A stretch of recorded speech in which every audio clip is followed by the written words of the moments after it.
அம்மன் அருள் TV நேர்கள் அனைவருக்கும் எனது இனிய வணக்கம். நான் உங்கள் வாழ்க நலமுடன் ஜோதிடர் DJ சுந்தரபாண்டி. நம்முடைய சேனலுக்கு இந்த 2026ஆம் ஆண்டு நடைபெறுகின்ற குரு பெயர்ச்சி வீடியோ மூலமாக உங்களை முதல் முறையாக சந்திக்கிறேன். பல சேனல்கள் நம்ம பேசியிருந்தாலும் நம்மளுடைய அம்மன் அருள் டிவியில் பேசும்போது ஒரு சந்தோஷம் இருக்கும், மகிழ்ச்சி இருக்கும் அப்படிங்கிற நம்பிக்கை. அந்த நம்பிக்கை நம்முடைய நேயர்களுடைய அன்பான ஒரு வரவேற்பு மூலமாக எனக்கு கிடைக்கும். மேலும் இந்த குரு பெயர்ச்சி உங்கள் லைஃப்பில் என்னென்ன மாற்றங்களை குரு பகவான் கொடுக்க போகிறார், மேலும் உங்களுடைய வாழ்க்கையில் இந்த குரு பயிற்சி மூலமாக நீங்கள் என்னென்ன விஷயங்கள்லாம் செய்யலாம், எந்தெந்த விஷயங்களில் கவனமாக இருக்கணும் அப்படிங்கிற பற்றி நம்ம பேச போகிறோம். இந்த குருவானவர் நவகிரகத்தில் சுபகிரகம். இந்த நவகிரகத்தில் சுபகிரகமான குரு பகவான் மிதுன ராசியிலிருந்து கடக ராசியை நோக்கி இந்த ஜூன் மாதம் 2ஆம் தேதி உள்ள வரார். 2ஆம் தேதி தான் எனக்கு தெரிஞ்சு நீங்கள் பார்ப்பீங்க, அல்லது 2ஆம் தேதிக்கு மேலே தான் அந்த வீடியோ பார்ப்பீங்க. நான் ஒரு கெஸ் பண்ணி வச்சுருக்கேன், எனக்கு தெரிஞ்சு அதான் நடக்கும். ஓகேவா? ஏன்னா குரு பெயர்ச்சிக்கு அப்புறம் தான் நான் உங்களை சந்திக்கணுங்கிறது குருவுடைய ஆர்டர். அப்போ இந்த குரு பகவான் கடகராசிக்குள்ள உள்ள உச்ச வீட்டில் அமர்ந்து தன்னுடைய பார்வை மூலமாக உங்களுடைய லைஃபே மாற்ற போகிறார். நீங்கள் எதிர்பார்க்குற அத்தனை விதமான செயல்பாடுகளுக்கும் கரெக்டான ஒரு பாதையை அமைச்சு கொடுத்து தடைகளை தூக்கி எறிஞ்சிட்டு விடைகளை கொடுக்கக்கூடிய ஒரு அற்புதமான செயல்பாடை குரு பகவான் உங்களுக்கு கொடுப்பார். ஓகேவா? ஸோ என்னென்ன கொடுக்க போகிறார், என்னென்ன மாற்றங்கள் ஏற்படுது அப்படிங்கிறத வீடியோ முழுமையாக பாருங்க. ஸோ வீடியோ முழுமையாக பார்த்தீங்கன்னா நீங்களும் சாட்டிஸ்ஃபேக்ஷன் ஆவீங்க. ஸோ அதன் மூலமாக நீங்கள் என்ன பண்ணுவீங்க, ஒரு 4 பேர்லேருந்து 40 பேருக்கு உங்களுடைய நண்பர்களுக்கு, உங்களுடைய உறவினர்களுக்கு நீங்கள் ஃபார்வர்ட் பண்ணுவீங்கிற நம்பிக்கை எனக்கு இருக்குது. ஸோ வாங்க வீடியோக்குள்ள போகலாம். கடகராசி அன்பர்களுக்கு, கடகராசி நேயர்களுக்கு பார்த்தீங்கன்னா குரு பகவான் ஜென்ம குருவாக உள்ள வருகிறார். அப்போ ஜென்ம குருவாக குரு உள்ளே வரும்பொழுது ஜென்ம குரு வனவாசம் சொல்லுவாங்களே, அப்போ நமக்கு ஏற்கனவே நிறைய பிரச்சனை சந்திச்சிட்டோம். இப்போ குரு ஏதேனும் பிரச்சனையை கொடுத்துருவாரோ, ஏதேனும் கவலையை கொடுத்துருவாரோ அப்படிங்கிற ஒரு கேள்வி உங்களுக்கு மனசுல இருந்தா உறுதியாக அதெல்லாம் தூக்கி போட்டு யார் என்ன சொன்னா கண்டுக்கிறாரு. குரு உங்களுடைய ராசியில உள்ள உங்களுக்கு பெரிய மாற்றத்தை கொடுக்க. ஏன்னா இப்போ உங்களுக்கு பிடிச்சவங்க வீட்டுக்குள்ள வந்தா என்ன பண்ணுவீங்க, உங்களை ரொம்ப புரிஞ்சுக்கிட்டவங்க, உங்களை ரொம்ப நேசிக்கிறவங்க, உங்களை பிடிச்சவங்க உங்கள் வீட்டுக்குள்ளே வந்தால் என்ன பண்ணுவீங்க, வெல்கம் பண்ணுவீங்களா மாட்டீங்களா? அதே தான் இப்போ உங்களை மிகவும் நேசிக்கக்கூடிய குரு பகவான், உங்களுடைய ராசியை ரொம்ப கேர் பண்ணக்கூடிய குரு பகவான், ஏன்னா அவருக்கு தான் உச்சம் பெறுகிறார். ஸோ அப்போ உள்ள வரார். இவ்வளவு நாட்களாக நீங்கள் பல கேள்விகள் மனசுக்குள்ள வச்சுக்கிட்டு ஒரு கேள்வி கூட விட கண்டுபிடிக்க முடியல. அதாவது நம்ம ஒரு விஷயம் சொல்கிறோம், எப்படி சொல்லலாம்னா கிட்டத்தட்ட ஒரு 7.5 வருஷமாக மகர ராசிக்கு 7.5 சொல்கிறாங்க. எப்படி மகர ராசிக்கு 7.5 சொல்கிறாங்க சார். ஆனால் எனக்கு 7.5 நடந்த மாதிரியே தெரியுது. எல்லா விதமான 7.5களும் சந்திச்சு விட்டோம், எல்லா விதமான அனுபவ பாடங்களை கற்றுக்கிட்டோம். நாங்கள் கூடவே வச்சிருந்த அத்தனை பேரும் எங்களுக்கு செய்வினை வைத்தவர்கள் என்பதை புரிந்து கொண்டோம். அப்போ அவர்களுக்கு நாங்களே ஒரு என்ன சொல்லணும், விஷ கிருமிகளை, விஷ செடியை நம்மளே தண்ணியை ஊற்றி நம்மளே வளர்த்து விட்டு அந்த செடி நம்மளே அட்டாக் பண்ணக்கூடிய சூழ்நிலையை இப்போ தான் நாங்கள் உணர்றோம் அப்படிங்கிற தன்மையில் தான் கடகராசிக்காரங்க இருப்பீங்க. ஒரு அக்கறை, அன்பு, அரவணைப்பு, பாசம், காதல் அப்படிங்கிற ஒரு மொத்த கூட்டமைப்பு தான் நீங்கள். ஒரு 5 ராசி பார்த்தீங்கன்னா கற்பனைக்கு எட்டாத அளவுக்கு அன்பு வச்சுருப்பீங்க. அதில் நீங்களும் மிக முக்கியமான பங்கு வகிப்பீங்க அப்படிங்கிற சூழ்நிலையை கொண்டவர்கள் தான் கடகராசிக்காரர். ஸோ கள்ளங்கபடம் இல்லாத ஒரு புன்னகை உங்கள்கிட்ட எப்போதுமே இருக்கும். ஸோ உங்களை பற்றி சொல்லிக்கிட்டே இருப்பேன். ஸோ இருந்தாலும் இப்போ குரு பயிற்சிக்குள்ளே போயிடுவோம். ஸோ இப்படிப்பட்ட நிலையில் இப்போ இந்த குருவானவர் உங்களுடைய ராசியில் உச்சம் பெற்று அமர்ந்து தன்னுடைய 5ஆம் பார்வை மூலமாக உங்களுடைய ராசிக்கு 5ஆம் வீட்டை பார்க்க. இந்த 5ஆம் இடம் தான் பார்த்தீங்கன்னா சுய சிந்தனைக்குரிய ஒரு செயல்பாடு. தான் என்ன நினைக்குமோ அதை செய்யக்கூடிய ஒரு அற்புதமான தன்மை. ஸோ இப்போ வரையும் நீங்கள் நினச்சதை செய்யலை, இனிமேல் நீங்கள் நினச்சதை மட்டும்தான் செய்வீங்க அப்படிங்கிறது உண்மை. உங்கள் மனசு தெளிவாகும். இந்த மனசில் உங்களுக்கு கெட்டது பண்ணவங்க கூட எப்படியா நல்லது பண்ணிடுவோம்.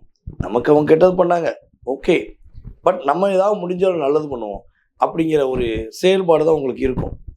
ஆனால் உங்களுக்கு நல்லது பண்ணக்கூடிய சூழ்நிலை தான் உங்களுக்கு மறந்துடும். இப்போ நீங்கள் உங்களுக்கு நல்லது பண்ண போறீங்க, உங்களுடைய வாழ்க்கையை நீங்கள் வாழ போகிறீர்கள் என்பது உண்மை. ஸோ அதுக்கடுத்து பார்த்தீங்கன்னா, இந்த காதல் விஷயத்தில் சிக்கி தவிச்சு சின்னபின்னமான ஒரு குறிப்பிட்ட ராசியில் கையை தூக்குங்கன்னா நீங்கள் முதல்ல தூக்கிறீங்க. அது 80 கிட்ஸாக இருந்தாலும் சரி, அது 90 கிட்ஸாக இருந்தாலும் சரி, 2K கிட்ஸாக இருந்தாலும் சரி, இல்லை ஏதோ ஒரு கிட்ஸ் அப்படின்னு சொல்லக்கூடிய நபர்கள் யாராக இருந்தாலும் சரி, காதல் விஷயத்தில் தான் சிக்கி தவிச்சிருப்பீங்க. உங்களுடைய மிகப்பெரிய ஆளுமை திறமை, உங்களுடைய சிந்தனைகள், உங்களுடைய செயல்பாடுகள் எப்போ அங்கே இழக்கப்படுதுன்னா, நீங்கள் யார் மேலே அன்பு வச்சிங்களோ அவர்கள் மூலமாகவே உங்களை நீங்கள் தொலைத்தீர்கள் என்பது உண்மை. உங்களை மறந்துட்டீங்க. ஸோ இப்படி காதலை சிக்கி தவிச்சிட்டு, சார் என்ன சார் பண்ண, தெரிஞ்சோ தெரியாமலோ பாசம் வச்சுட்டேன் சார், நான் லவ் பண்ணிட்டேன் சார், என்ன சார் பண்ண அப்படிங்கிற நிலைமையில் இன்னும் போராடி இருக்கீங்கன்னா, அந்த காதல் உண்மையான காதலாக இருந்தால் வெற்றி பெற்று. இல்லை உங்களுக்கு போராட்டத்தை மட்டும் கொடுத்துட்டு அவங்க வேலையை பார்த்துட்டு சந்தோஷமாக இருக்காங்க, உங்களை காயப்படுத்திட்டு அவங்க மகிழ்ச்சியாக தான் சார் இருக்காங்க, சார் என்னைய பிளாக்ல போட்டு அவன் சூப்பராக இருக்கான் சார், சார் என்னைய பிளாக்ல போட்டு அவங்க சூப்பராக இருக்காங்க சார் அப்படிங்கிற நிலையில் நீங்கள் இருக்கீங்கன்னா, உறுதியாக உண்மையான காதல் வெற்றி பெறும். உங்களை கஷ்டப்படுத்தின காதல் கட்டாயமாக பக்குவப்பட்டு உங்கள்கிட்ட சரணடைவாங்க. அப்போ வேணுமா வேண்டாமா நம்ம உங்கள் சுயஜாதத்தை பார்த்து முடிவு பண்ணிக்கணும். ஓகேவா? ஸோ இது ஒரு விஷயம். அதுக்கு அடுத்தபடியாக பார்த்தீங்கன்னா, திருமண வாழ்க்கையில் அதிகமாக போராடக்கூடிய ராசிகள்னு ஒரு லிஸ்ட் எடுப்போம். அந்த லிஸ்ட்டு எங்களுக்கு கண்டிப்பாக சேர்த்துக்கோங்க எங்களை அப்படின்னு சொல்லக்கூடிய அளவுக்கு தான் நீங்கள் இருப்பீங்க. ஏன்னா ஒரு ஒரு எதிர்பார்ப்பு வச்சுருப்பீங்க, வாழ்க்கைனா இப்படி இருக்கணும், கல்யாண லைஃப்பில் நான் இப்படி இருக்கணும், என் கணவர் இப்படி இருக்கணும், என்னோட மனைவி இதே மாதிரி நடந்துக்கணும், ஸோ நாங்கள் இது மாதிரிலாம் வாழணும்னு ஒரு கனவு கோட்டை கட்டி வச்சுருப்பீங்க. அந்த கனவு கோட்டை அப்படியே கற்பனை கோட்டையாக சிதறப்பட்ட ஒரு சீட்டுக்கட்டாக உடைஞ்சிருக்கும். ஸோ இப்படி பல கடகராசிக்காரங்களுக்கு திருமண வாழ்க்கையில் போராட்டம், திருமண வாழ்க்கையில் பிரச்சனை கடந்த ஒரு 5 வருட காலமாக நிறைய இருக்குது. இல்லாதவங்க மறந்துடுங்க.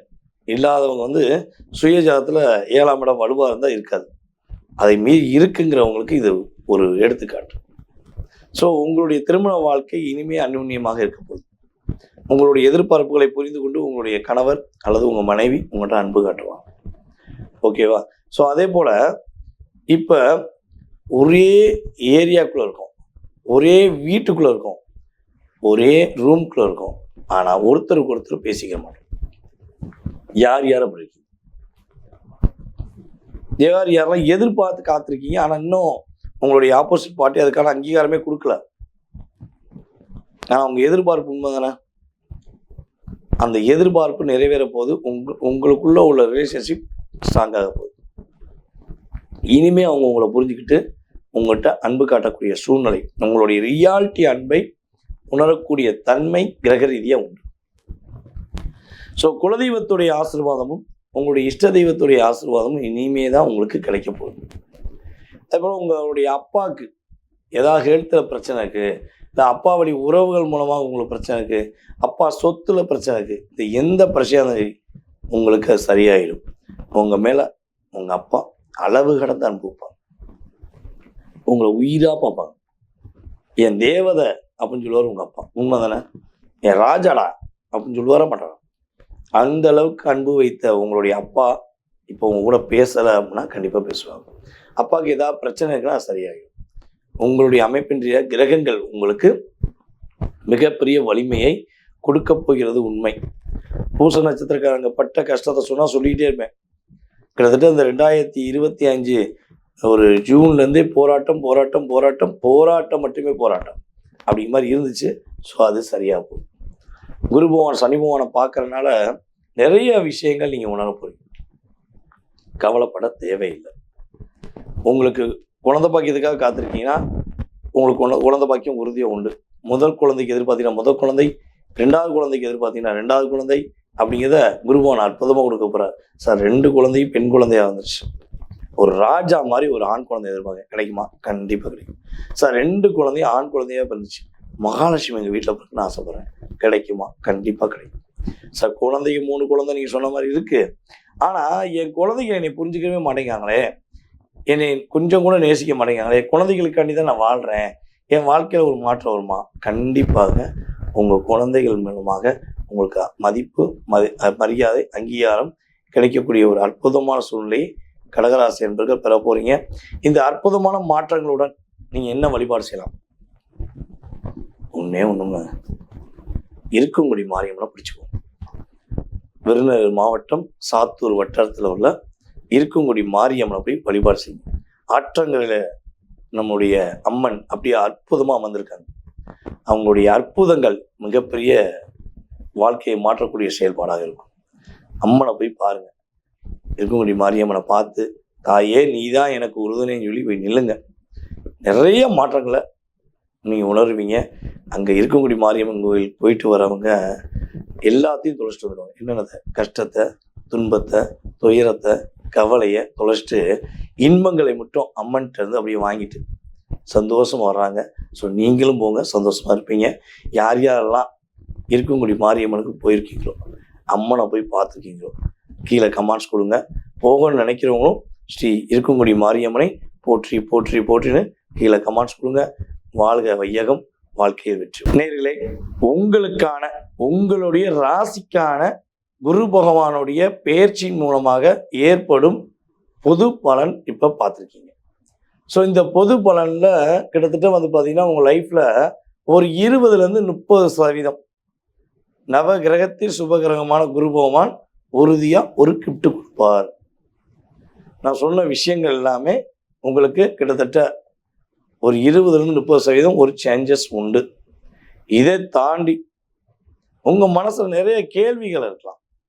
வீடு எப்போ கட்டலாம், கல்யாணம் எப்போ முடிக்கலாம், திருமண வாழ்க்கையில் உள்ள பிரச்சனை சரியாயிருமா, கடன் பிரச்சனை வெளியே வந்துடுவோமா, வேலை வாய்ப்பு எப்படி இருக்கும், ஸோ இந்த என்ன சொல்கிறோம், நம்மளை ஏமாற்றுறாங்களே, நம்மளை கஷ்டப்படுத்துகிறாங்களே, நம்மளை ரொம்ப ரொம்ப பாடாப்படுத்துகிறாங்களே, ஸோ இதுலேருந்துலாம் நம்ம எப்போ வெளியே வருவோம், நமக்காக எப்போ வாழ்வோம் அப்படிங்கிற பலவிதமான கேள்விகள், பலவிதமான எண்ணங்கள் உங்களுடைய மனதில் ஓடிக்கிட்டு இருக்கு அப்படின்னா, ஸோ இந்த ஓட்டங்களுக்கான சரியான ஒரு விடை தெரிந்து கொள்ள வேண்டும் என நீங்கள் விருப்பப்பட்டால் நம்முடைய யூடியூப் சேனலில், இன்ஸ்டாகிராமில் கீழே வந்து நம்பர் போட்டிருப்பாங்க.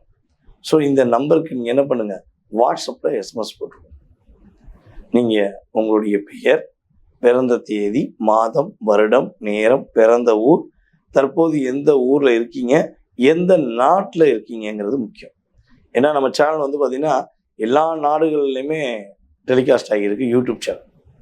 ஸோ எல்லா நாடுகள்லேருந்து கால்ஸ் வருது. அந்த ஒவ்வொரு நாடுகளுக்கு ஏற்றவாறு நம்ம இங்கே என்ன பண்ணுறோம், அப்பாயின்மெண்ட் டைம் வந்து உங்களுக்கு ஃபிக்ஸ் பண்ணி கொடுக்குறோம்.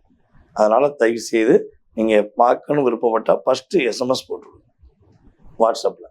அதுக்கப்புறம் உங்களுக்கான அப்பாயின்மெண்ட் டைம் கொடுத்த பிறகு நம்ம ஆஃபீஸ்லேருந்து என்னுடைய நம்பர் கொடுப்பாங்க. நீங்கள் அதுக்கப்புறம் என்ன பண்ணலாம், டைரெக்டாக என்கிட்ட நீங்கள் பேசலாம். ஸோ உங்களுடைய அத்தனை விதமான கேள்விகளுக்கும் ஜோதிட ரீதியாக ஆராய்ந்து உங்களுக்கு பதில் சொல்ல நான் கடமைப்பட்டிருக்கிறேன்.